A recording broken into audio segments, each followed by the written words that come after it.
What is up, guys? Welcome back to another Pokemon Unite tier list. Today you're going to see a lot of changes compared to my normal tier list. We're going to be trying to go more fast paced. It's also going to be a solo queue tier list compared to my usual competitive tier list. I actually thought of a great format for solo queue tier list, and I actually really like this format, so you might see a lot more solo queue tier lists, and I think they're a lot better for you guys. I think these tier lists are going to be a lot more accurate for what you guys want to play on ladder as well.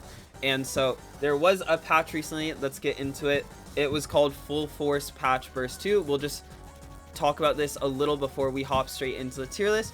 So they buffed Alchemy by a lot. It had just come out and it was kind of underwhelming to a lot of people, and they giga buffed everything about it. They buffed Armouge, or no, sorry, they nerfed Armouge. I get confused between Armouge and Surge because they are similar. And they nerfed Blissey. Here's the Surge buff I was talking about. They buffed Duraludon, and they buffed Leafeon. Now, I really like the direction this patch is heading.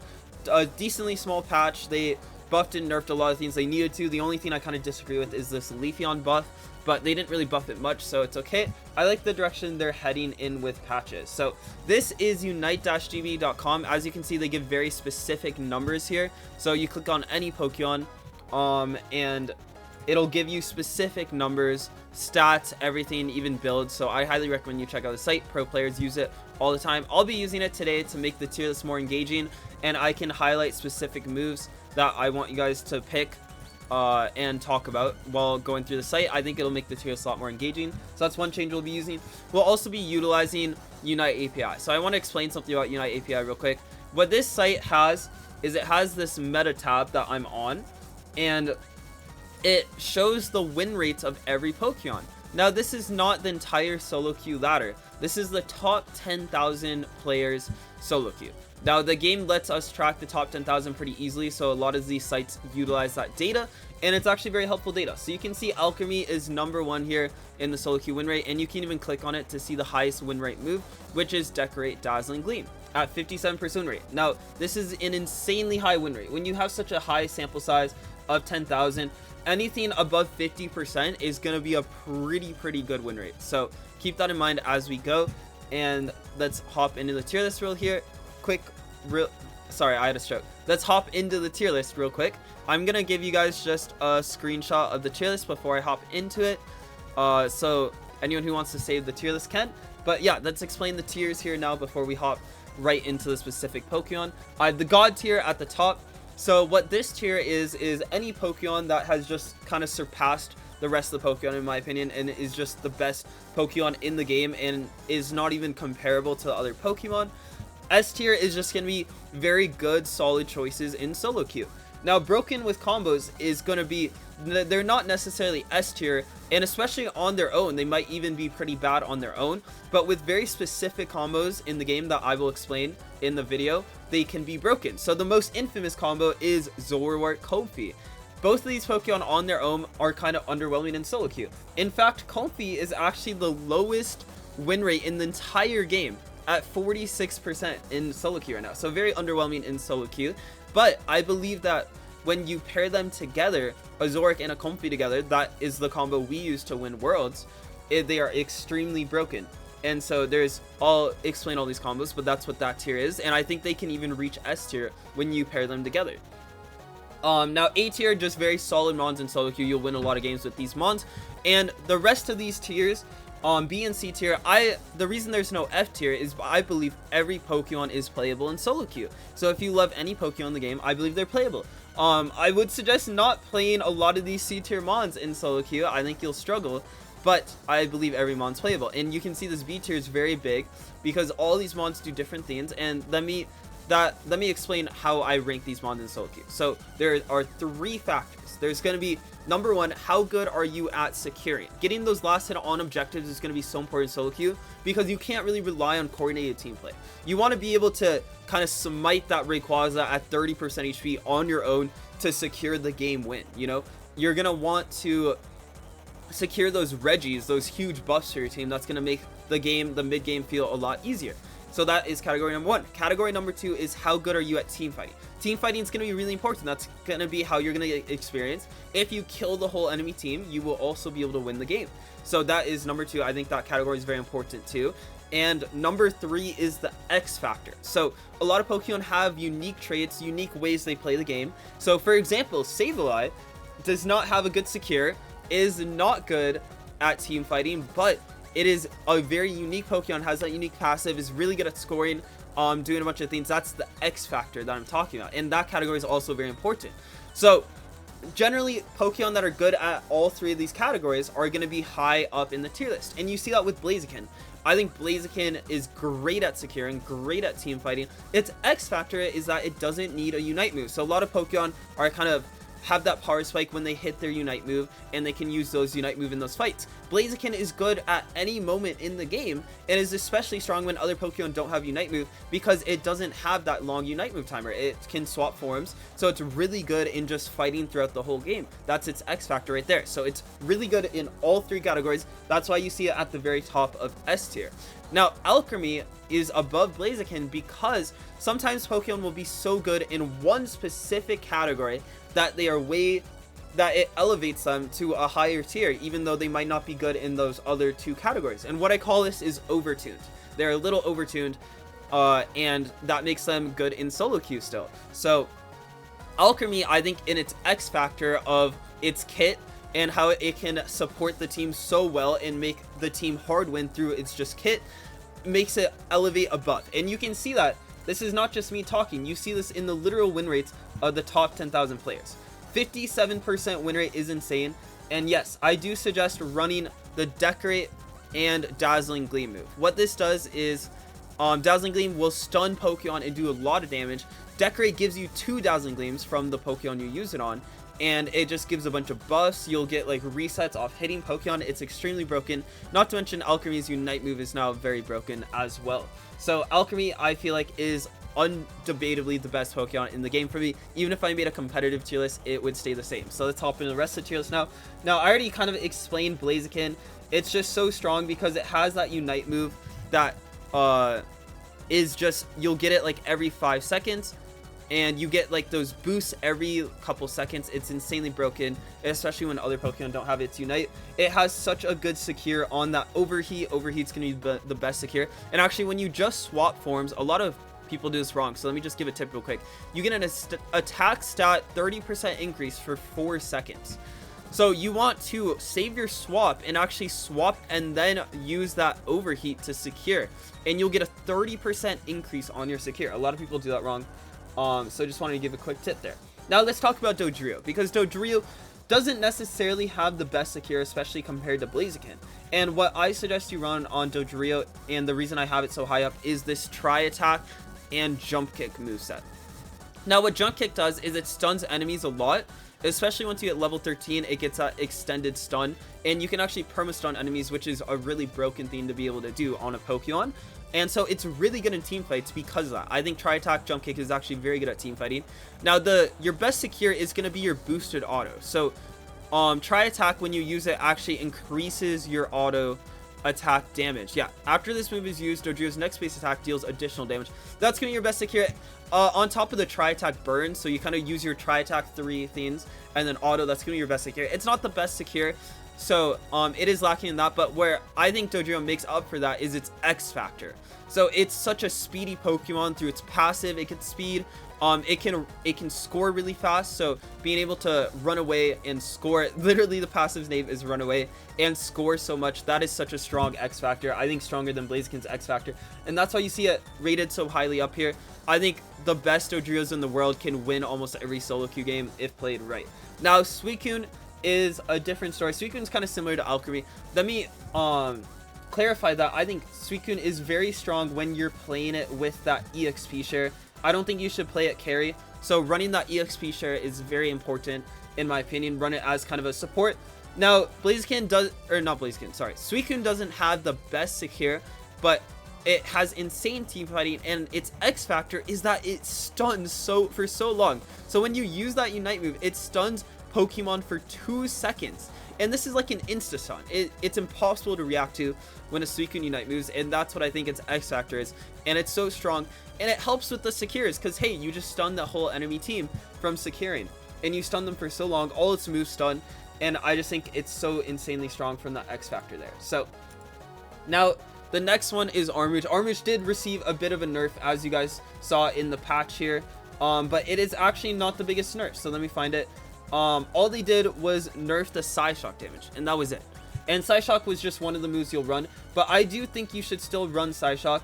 So Fire Spin is a must. Please do not run Armor Cannon. This Pokemon goes to like a B tier Pokemon when you run Armor Cannon, and Psyshock is still going to be way better than Flame Charge. What Psyshock does is it gives you that much needed stun in its kit, and stuns are really important for team fights. You want to be able to stun enemy Pokemon, and when an enemy Pokemon is stunned, they can't outplay you, right? They're completely stunned. So that is very important, and this does a lot of damage. It gives it the range that Armuge needs to fight kind of ranged Pokemon. Obviously, Armuge is going to be best against melee Pokemon, but I still think Armuge is insanely strong, and I'm actually curious where it is on the win rates here. So even though it got nerfed, it is still top 10 Pokemon in win rate. You can see Blaziken is number 2, Dodrio still high up there, and so I think this Pokemon is still very, very strong. Obviously, its strength is team fighting. Doesn't really have that X factor. It's just very strong at team fighting, and it has a decent secure in its Unite move. So very solid Pokemon for solo queue all around. Now Psyduck is one of like these support Pokemon is kind of going to rely on that X factor category, because these most support Pokemon are not going to be good at securing, right?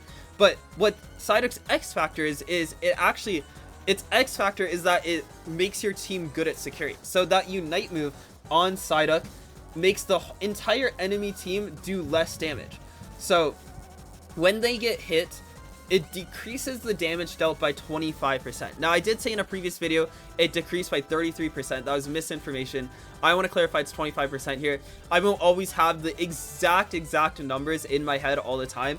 I just know them to kind of a close range. But yeah, 25%, that was my bad on that. A lot of people think it's 33%. Please, I want to correct myself, 25%. But still, that's an insane X factor. So if you think about consisting across 1,000 games, if every team in matchmaking facing against each other is going to win half of those games, then Psyduck is going to skew that with his X factor just by making your secure on your team way better in that Rayquaza fight.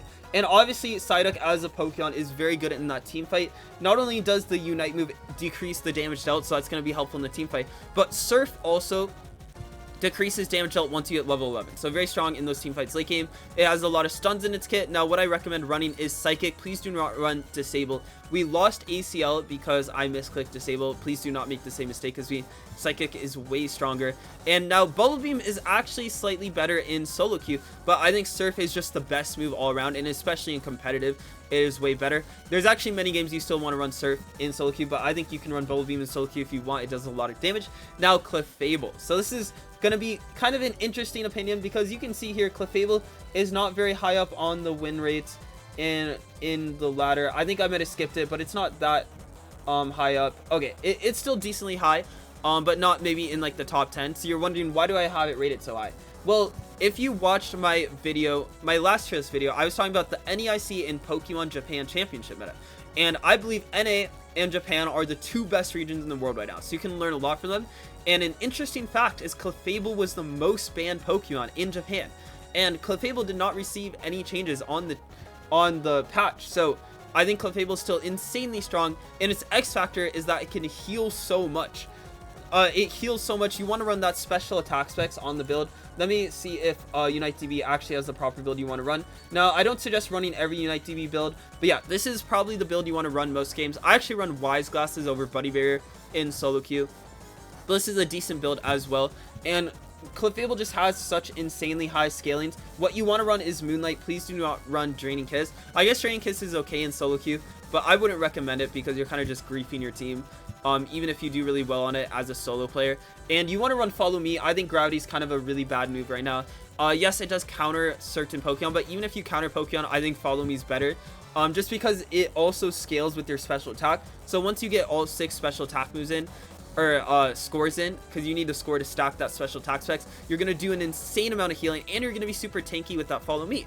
Now, what's also unique about Clef and why I have it rated so high in the solo queue tier list is it has a lot of great secures. So it literally gets Hyper Beam, which I think this Hyper Beam, when you're fully stacked, does more damage than Dragonite's Hyper Beam, one of the infamously best secures in the game. And so it has a really good secure in that first category. Really good team fighting, and the X Factor is really good as well, and that's why it's so high up here. I think as a support, it's actually the best support solo queue Pokemon because it fulfills all those roles. Now, Rapidash is just an insanely strong Pokemon. You can see here it is number 3 on the win rates, and that's going to be with Dazzling Gleam, Smart Strike, I believe. Yeah, so highest win rate is 54%. All these other win rates are negative, so please do not run these other ones. Dazzling Gleam, Smart Strike is going to be so strong. And I want to talk about Rapidash because this Pokemon got a buff and you didn't really see it in the tournaments because it was bugged. Now, it is slightly bugged, but I believe they did nerf the bug a bit, so maybe we'll see it at Worlds because the bug isn't as broken now. But Rapidash is interesting because with its passive, it just basically has hindrance resistance all the time. And so this Pokemon just hard counters many of the tanks and stuns I've been talking about because it just negates them. 1 second, water break. Gotta stay hydrated. So that is its X Factor, where it can just run around. It has so much speed like Dodrio, and it just negates a bunch of stuns. And so Dazzling Gleam and the Smart Strike are really good for team fighting. Smart Strike stuns Pokemon for so long. It's a sure hit move, so it's not even skillful at all, really. Its Unite move is also essentially like a Slowbro Unite. Like, if you guys play League of Legends, this is like Camille Unite move from League. And what it does is it traps Pokemon, and they're stuck there for so long. And so it has so many X Factors with its kit. Like, this in itself is an X Factor. Its passive is an X Factor. It's really good in team fighting. The only thing I'd say it's not good at is securing. And also, there's kind of a subcategory in securing, being able to hit objectives down. So it's an issue when your team will refuse to hit the Rayquaza, right? And you have to do it yourself. And the issue with Rapidash is you can't hit the objective yourself. You don't really do any damage to the objective. You don't have that objective burn in your kit. And so that's why I have it rated down here, even though I think it's so strong at team fighting. It's so strong at like scoring and its X Factor. But I really do think it hurts it that it can't even hit objectives down on its own. And kind of like it doesn't help the team. Like, a Clefable can't hit objectives down on its own, but it can heal the team.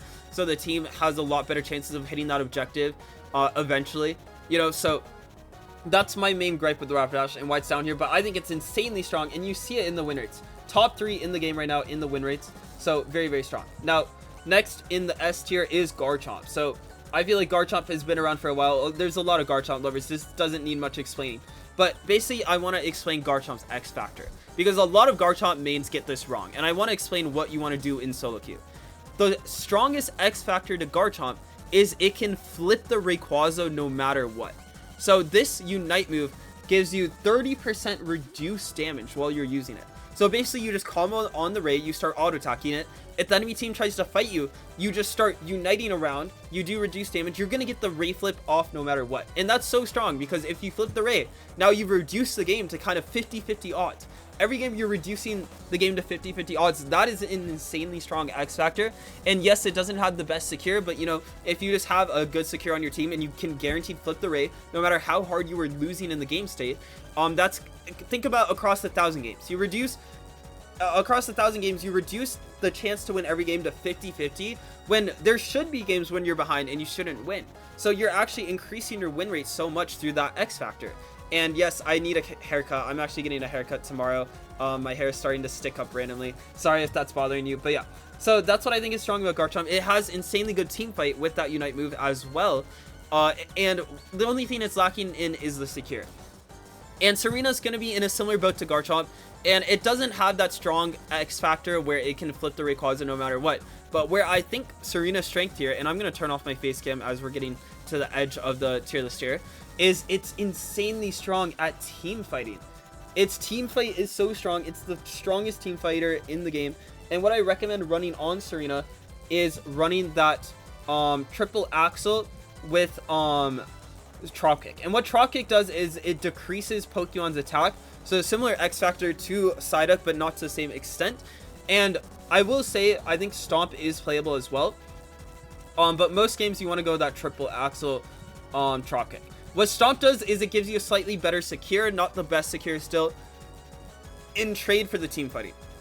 Triple Axel is going to be so strong at team fighting, but Serena's one of those mons that is purely up here because of how strong it is at team fighting.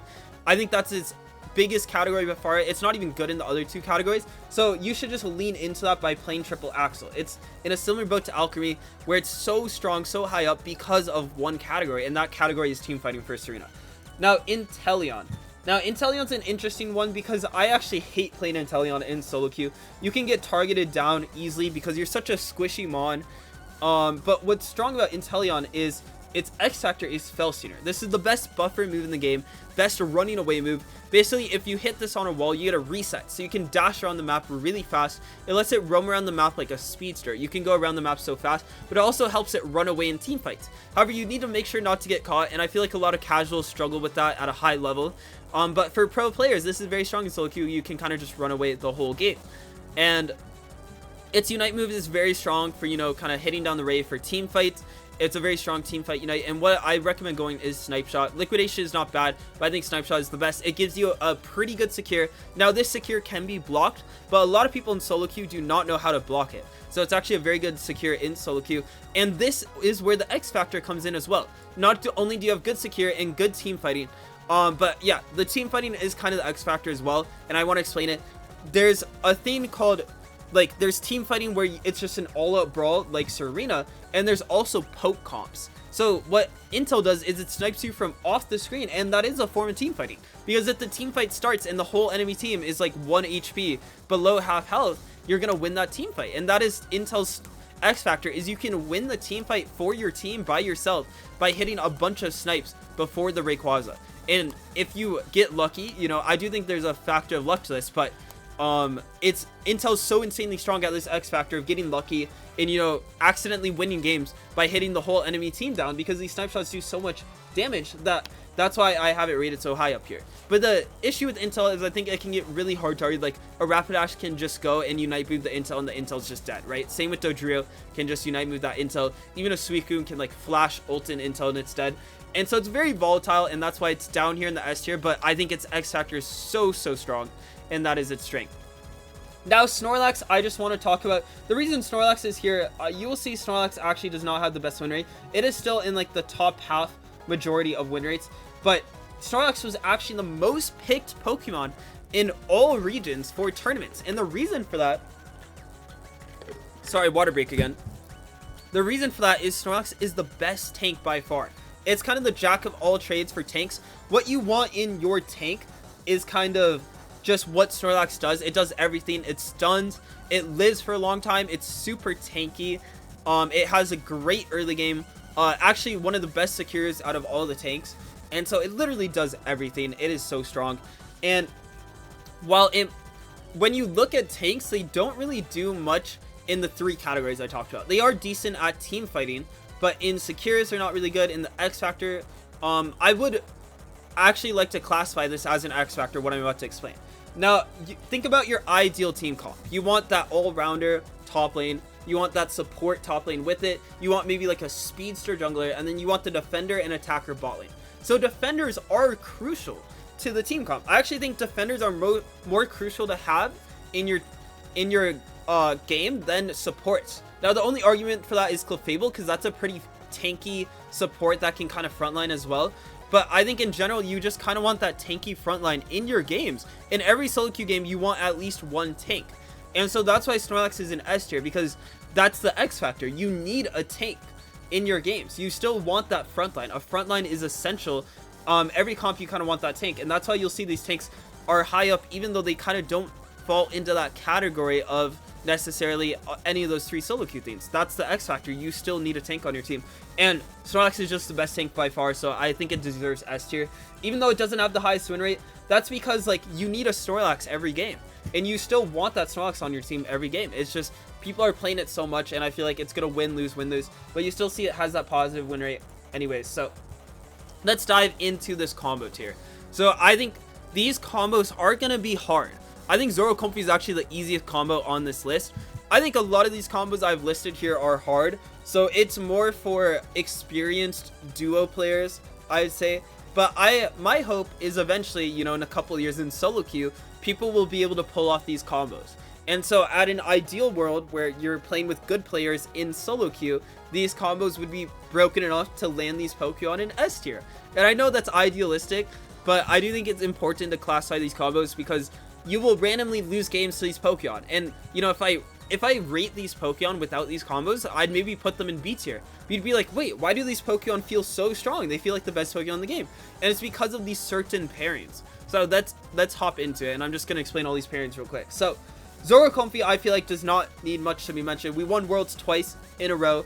And we won 2023 Worlds with Zoro Comfy. Such a strong combo there. Now, Scyther Blissey. This combo, so together, this combo does everything you want. It has really good secure and objective rips, so they can literally win the game on their own with them too. Even in team fights, they're insanely strong with that Blissey Scyther combo ult as well. And then its X factor is that it gets resets. So Scyther gets resets off kills. So you can literally 2v5 a game with Scyther Blissey. Very underrated combo. And actually have it so high up in solo queue. This combo would not be as high up in competitive because pro players know to not give those resets. But all you have to do with the Scyther Blissey is target down one, 40% win rate player on the enemy team, and you'll get those resets to kill the rest of the team. So I think that because it gives resets, it's so much stronger in solo queue than competitive.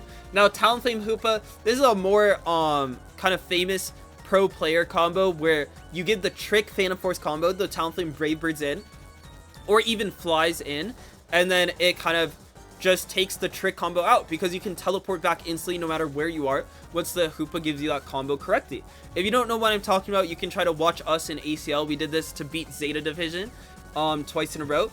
But yeah, I think this is an insanely strong combo in solo queue. Actually, in competitive, a lot of players have learned how to kind of shut this combo down. So that's why you haven't seen it as much, because there's a lot of counters. But in solo queue, you're not going to get punished for doing this combo. So I actually think this is a free win. It does require a lot of coordination, and you probably need to duo queue right now.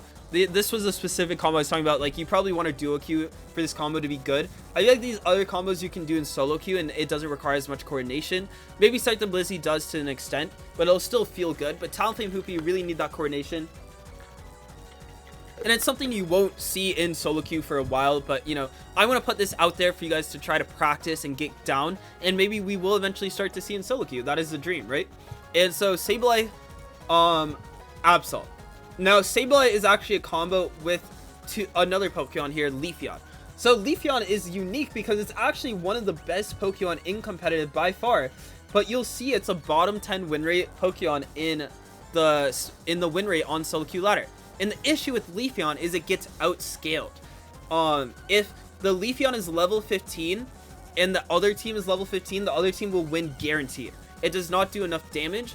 And so what's strong about Leafeon is, I'm just going to keep my face cam off because my hair is pissing me off for the rest of the video. But yeah, what's strong about Leafeon is that it can control that early game in competitive in a controlled environment, and it is the strongest Pokemon early game by far. But in solo queue, that's not going to matter because your teammates are gonna grief, right? So the enemy team is going to be the same XP as you. So it's not actually necessarily good in solo queue. But where it's really strong is with that Sableye, because a good Sableye will kind of help you control the game and be in such a point lead that the levels won't matter. And you will easily be able to get that point lead from the early game. Kind of hard winning that early game with the Sableye. Like, you two can just win the game by points alone. It's the same thing with Absol. I recommend playing Pursuit Absol with this combination. And that is so strong because the Sableye, when it auto attacks enemy Pokemon, it actually makes them face the other way. And what Absol does is, so here, if Sableye is in stealth when hitting an enemy, it applies a fear effect. What this fear effect does is it makes enemies run away from you, so they have their back turned towards you. And what Absol does is it gets a reset on when their backs are turned to you. So Pursuit, nearby opposing Pokemon have their backside, so if you hit their back, you get kind of a reset on the move's cooldown by 80%. So that is an insanely strong combo. That one does take a lot of coordination, like the Talonflame Hoopa, but we've actually lost a lot of tournaments to this combo by OJ employing this throughout the season, and it's a very scary combo, and it works very good in pro play as well. So yeah, A tier. Now these Pokemon I'm not going to go too in depth on. I'm just going to highlight their strengths, and these are all Pokemon I think are pretty good. You'll see they're pretty high win rate here. So if I scroll up, you'll see Mew's pretty high on here somewhere. And yeah, okay, I'm struggling to find it, but yeah, you guys can pause and look. Mew, Aegislash, Lucario, Greedent, Cinderace, Ho-Oh, Surledge, these are all, like, I'm pretty sure in the top half win rate wise. And let me explain the strengths. So Mew, its strengths and weaknesses, Mew is really good at team fighting, okay? Has really good secure, really good in those two categories.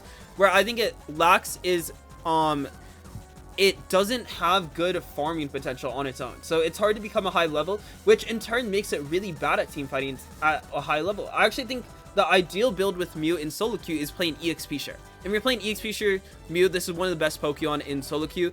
I do not recommend playing carry Mew in solo queue as much. Now, Aegislash is kind of like in the same boat as Blaziken. It's just really good at team fighting. The only issue with Aegislash is I feel like it has a lot of hard counters. Blaziken doesn't really have those hard counters. Aegislash does, so it can't win team fights all the time, and that's why it's further down. But I think Aegislash is actually a very strong mon in solo queue. Now, Lucario is just really good early game. The only issue with Lucario is it falls off late game. It kind of doesn't have that presence late game. It's like Leafeon. It kind of gets outscaled late game, but it has everything besides that. I'd say it's just weaker in the team fighting, but X Factor, Secure, it's really good in those. Now, Greedent is interesting because I think if you see my competitive tier list, I've Greedent all the way down in the worst, like, F tier. But Greedent's actually really high up in solo queue because it has everything. It has a good Secure. It has decent team fighting when it's ahead in levels. And it has that X Factor where it's really good at scoring, really good at roaming. It has those defender stats, defender bulk, while being able to run around the map like a Doduria. And that's very strong in solo queue. A good Greedent player can definitely hard win games in solo queue. Cinderace is very strong because it's really weak early game, but I feel like weak early games like Cinderace and Serena do not matter in solo queue. And what I like about Cinderace is you're able to flip Rayquaza so easily. You just run to that top side of Ray Pit, and a lot of like unsuspecting solo queue teams just will let you flip that Ray for free. So even when you're behind, you can just kind of get that flip off, kind of like Garchomp. And what's good about Cinderace is it actually has a really good secure. So unlike Garchomp, you get that flip off and you can secure the Rayquaza, which is why you see it so high up in win rate. I actually think, yeah, it's like top 10 in win rate. But what I don't like about Cinderace is I feel like its team fighting potential is subpar. It doesn't really have that X factor. If it can't fight, it doesn't really do anything. It's hard to play the game if you can't even beat them in a fight. And all you can do really is flip that Rayquaza. But at least you have that counterplay. Now, Ho-Oh is just really strong because of its X factor, but it's actually really good in team fighting when it's the same level. I do want to highlight Ho-Oh is abysmal when it's behind, but in solo queue, like good players on Ho-Oh, you can see it has a really high win rate, are going to know how to not be behind on the Ho-Oh. And what I recommend playing on Ho-Oh is Flamethrower. I don't think the Sky Attack is good at all in solo queue. It's actually decent competitive compared to Flamethrower, but you really want to go Flamethrower every time in solo queue. And either of these moves are good with it. I like Fire Spin because it gives you secure, but Fly gives you more of an X factor as well, gives you more survivability. And yeah, that ult move, Reviving Pokemon, is really good in solo queue. In competitive, people know how to shut it down, but in solo queue, you're probably going to get like good revives off a lot. My biggest gripe with Ho-Oh is a lot of Ho-Ohs I get on my team do not revive at all. And that is its strongest characteristic in solo queues. It can revive your teammates. And they don't even use one ult the whole game. And that's actually why I have Scissor down here so low too. We'll just run to Scissor real quick because it's a similar boat. I think Scissor is so strong in solo queue actually, but the reason I have it all the way down here is because I've had too many Scissor grief my games because I have no clue how this Pokemon works. And I feel like Ho-Oh and Scissor are some of the worst Pokemon I get on my team. I'm actually surprised it's such high win rate because I feel like so many people don't know how to play them on. But again, this is top 10,000. I feel like if you incorporated the whole solo queue ladder, everyone playing the game, it'd be a lot worse win rate. So yeah. Now, Surledge is just extremely good at flipping objectives really fast. So it's in the similar boat to Cinderace and Garchomp. I think it has a really strong team fight Unite move. The issue with Surledge's ult is it can get countered. So actually the Surledge Unite move is kind of an effect you apply to Pokemon to do damage. And so because of that, Pokemon like Alchemy and Safeguard Blissey actually completely counter it. You can actually negate all the damage, but with those moves, even with like full heal, you'll negate the damage. So that's really bad. So against like more experienced players, I think you're going to really struggle. But I think Surledge is one of those Pokemon that you can absolutely pub stomp like really bad players with. So you're going to have a lot of fun with it in solo queue. That's why it's up here. Now, Umbreon and Trevenant are just probably the best solo queue Pokemon to play after Snorlax. Defenders, and like I said, defenders are needed. Now, I do want to highlight on Trevenant, I actually wouldn't want you to go EXP share. I think the strongest thing you can do on Trevenant is go Curse Hornleech. Woodhammer is okay, I guess, but I really like I think you should go Horn Leech every time in solo queue. Please do not go Pain Split. That move is trash in competitive and solo queue in my opinion. Go Horn Leech, and then you can go either of these moves. I really like Curse. And what Trevenant's actually decent at is it's actually really strong in team fights. It can carry those team fights on its own with Curse. It does a lot of stun, so it'll just be a really good solo queue pick. I think Trevenant's actually one of the worst tanks in competitive, but I really like it in solo queue. Now, Tinkaton is interesting because this is one of the worst competitive Pokemon, but you can see it's not just me rating it high. It actually has a really high win rate here on Unite API. So what's going on with Tinkaton? I think Tinkaton has the worst early game of all time, and pro teams are really good at beating that. The only Pokemon with worse early game than Tinkaton is Gyarados. You could argue Gyarados actually has a better early game than Tinkaton, depending on the comps. But yeah, in solo queue though, this doesn't matter. You'll get scot-free out of the early game a lot of times when you're facing a pure solo queue team. And when you get scot-free out of the early game, it has a passive that scales to late game, right? And this passive gives it insane team fighting potential. It has an insane secure with its Gigaton Hammer. Please run Gigaton Hammer and Thief. I think the other moves are dog shit. But because it has an insane secure and insane team fighting once you get past that early game, its X factor is actually that I'd say like it's just really, really bad early game and needs to scale, but that doesn't really matter in solo queue. So I actually think it's a really good solo queue Pokemon. And so Decidueye is in a similar boat. It has a really weak 1 through 6, but once you hit that level 7, I do want to highlight here, Decidueye is actually really good with like a pocket.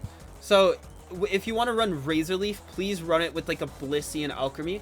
But if you run Decidueye solo queue, please go the Spirit Shackle. This gives you a good secure, and again, I classified the secure as like one of the most important categories, top 3 categories. And you should go Shadow Sneak because Shadow Sneak just gives you more damage. It gives you a better secure. It reduces the defense of enemy Pokemon, I believe. And so I think Decidueye is pretty strong because you can also flip the Rayquaza. So using its Unite move, you can just kind of hit those objectives with its Unite, and it has a really good secure. So it's kind of similar to Cinderace.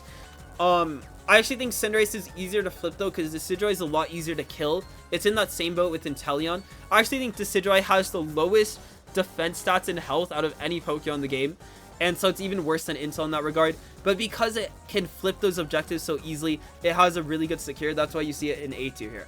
Now I'm not going to go too in depth in this B tier and C tier. I think all these Pokemon have their pros and cons, and they're kind of ordered, not really. Like I think you can flip-flop the order of a lot of these Pokemon, and they're all decent. They don't really have like the best in all 3 categories, right? And like I don't think they're so overpowering a category where they belong in these upper tiers, but you know, a lot of them are solid, and if you really like these Pokemon, they're good.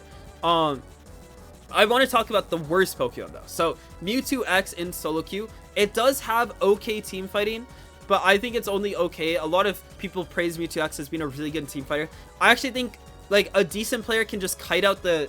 So what happens with Mewtwo X is you get that Mega, and you get those auto attacks that help you dash to Pokemon every time. And that's okay, but I really feel like Pokemon with dashes, like look at Inteleon, Serena, like Rapidash Dodrio, like these Pokemon can just run away while it has the Mega and just not fight it. And I don't think it has any follow-up. It doesn't have a good secure. It doesn't really have a good X factor either. I think it's kind of a liability on your team. And so I think it's like a good pub stomper. Like people that don't know what it will do will fight you when you have your Mega, will go close quarters, and sure. But like a good player can just kite around it, out secure it on every farm. You don't even have to fight it the whole game, and it'll just be useless, right? And so that is why it's the worst Pokemon in the game. Phalanx is actually a really good Pokemon, just without anything else in the game. However, it has that X factor of its passive, which lets it counter Inteleon because it literally takes no damage from the snipe shots, because Phalanx kind of classifies itself through its passive as multiple Pokemon. Why am I struggling to find Phalanx right now? There it is. So its Battle Armor passive lets it be really good against Pokemon that do crit damage and stuff like that. But in turn, because it's classified as so many different Pokemon that heal. So like Blaziken, when it uses its Fire Punch, gets a lifesteal, and I think it just has innate lifesteal on its own. And yeah, so it doesn't say it has lifesteal here, but it just has insanely high lifesteal on its own. Yeah, you can see like 15% lifesteal at level 14. And Pokemon that have lifesteal just lifesteal so much off Phalanx. It's like, imagine Venusaur Giga draining like bees when they're up, right? Like that's the same concept of hitting a flinks with your lifesteal move, and I think that makes it so dog shit. It makes it have so many counters. Like I'd say a majority of the roster of Pokemon counter flinks, and that's just not good to get hard countered in solo queue when you're playing a Pokemon. Now Azumarill might be an unpopular opinion because I actually think Azumarill shines in solo queue compared to competitive. I just think it struggles with the same thing as Mewtwo X. It can get kind of kited really hard. It doesn't have any like gap closing abilities. Like sure, it has like a very small dash, but this is a 5-second cooldown and a very small dash. I don't consider that gap closing. Play Rough gives some speed, but again, I think like it'll struggle into like control mages. Any Pokemon that can run away is just not good. Oh, I just realized I did forget to explain the rest of the broken combos. Sorry, a little off track. Why is Dragonite here? A bunch of you were probably wondering, why is Dragonite in Zero there? I forgot to explain those.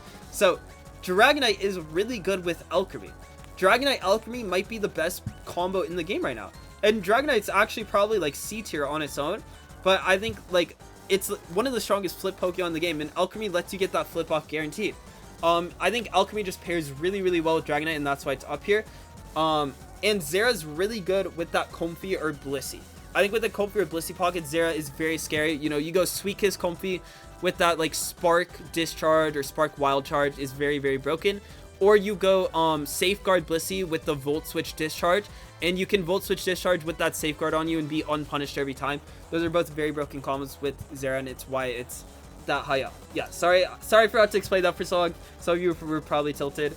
Comment in the comment section if you're grateful I went over and you were waiting for it the whole video. But yeah, anyways, Gardevoir. I think Gardevoir is just doesn't do enough damage for. So kind of when you run Gardevoir, you're like, hey, I'm gonna be standing still, dishing out a bunch of damage. And yes, Gardevoir is okay, and that's why it's above these other Pokemon, because it can flip the Rayquaza. I think being able to flip that Ray and having a good secure is actually very important. But besides that, I just think it's a walking duck. Like Rapidash, Dodrio, it's just a free kill for these Pokemon. It doesn't have any counterplay. It's just really bad into a lot of the meta Pokemon. Now Wiggly, Wiggly does have its Unite move, which I think is its only saving grace. But for its Engage out of any of the tanks, like I feel like the Scene Engage and its like first move, like Dazzling Gleam or Double Slap, is so underwhelming compared to like a Trevenant like Horn Leeching on top of you, like an Umbreon mean looking you, a Snorlax Heavy Slamming. Like it's so underwhelming, and it has like worse stats than them. It has no survivability in its kit, meaning if you get low, you just need to back because you have no other way to heal unless you run like Potion. Its Unite move is its only saving grace. I think its Unite move is very, very good. It's a good X factor, and it will help you flip. I think a very scary comp could be like Wiggly, Dragonite, Alchemy, and just flipping every game. But yeah, Cramorant, I just think like it does do a lot of damage. Like it does have decent stats, but I really hate its kit. I just don't think it's good in solo queue specifically as well. And so that's why it's this far down. I just don't think it's that good in solo queue. I already explained Scissor. And Goodra, the issue with Goodra is it literally gets hard countered by an item. Like, I think Goodra's actually pretty strong if the curse items don't exist in the game. But it literally gets countered by, like, a simple item choice. And the fact that solo queue is draft at Masters Plus means you see them run Goodra, you'll just run, like, these curse items and hard counter it. And so I think in Blind Pick, it's actually a lot better. But Blind Pick is for lower elos. And even though this is a solo queue tier list, this is for, like, higher elos, you know, ideal gameplay. But yeah, I hope you guys enjoyed this video. I had a lot of fun doing it for you guys. Since you guys have been here for so long, please make sure to subscribe, turn on notifications. I highly recommend, if you like this video, to watch some of my other videos. Specifically, watching this last tier list video. It didn't get many views, but I really went in-depth and competitive. If you enjoy those competitive analysis, this is also a competitive analysis video. I would love to do better if you guys want to support those videos. But yeah, thank you guys for coming out to this video, and I'll catch you guys in the next one. Peace.